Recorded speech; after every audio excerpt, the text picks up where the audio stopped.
परत बघायचा आहे। जोड शब्द म्हणजे काय? तर जोड शब्द म्हणजे दोन वेगवेगळे शब्द एकत्र येतात, त्यांचा एक शब्द तयार होतो। दोन वेगवेगळ्या शब्दांचा मिळून एक शब्द जेव्हा तयार होतो त्याला जोड शब्द असे म्हणतात। ओके, कशा प्रकारचे असतात ते बघायचे। आता या ठिकाणी तुम्हाला प्रश्न विचारलेला आहे, जोड शब्द नसलेला पर्याय, तो जोड शब्द नाही। आता या ठिकाणी बघा, अंथरूण पांघरूण, अंथरूण पण आहे आणि पांघरूण पण आहे, दोन शब्द आहेत की नाही? दोन शब्द एकत्र येऊन कोणता शब्द तयार झाला? अंथरूण पांघरूण, म्हणजे हा जोड शब्द आहे। तुझे माझे, तुझे माझे, दोन शब्द वेगळे वेगळे एकत्र आले, तुझे माझे। त्याच्यानंतर भाऊ, भाऊ एकटाच आहे, भाऊ एकटाच आहे।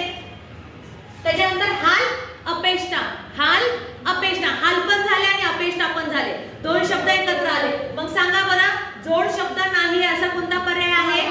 भाऊ, कारण भाऊ एकटाच आलेला आहे, म्हणून हा जोड शब्द नसलेला पर्याय आहे। ठीक आहे, त्याच्यानंतर आता जोड शब्द असलेला पर्याय शोधायचा। तुम्हाला जोड शब्द कळाला ना?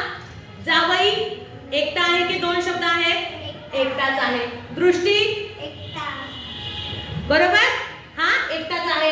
केर कचरा, केर पण आणि कचरा पण, म्हणजे हा काय आहे? जोड शब्द असलेला पर्याय आहे।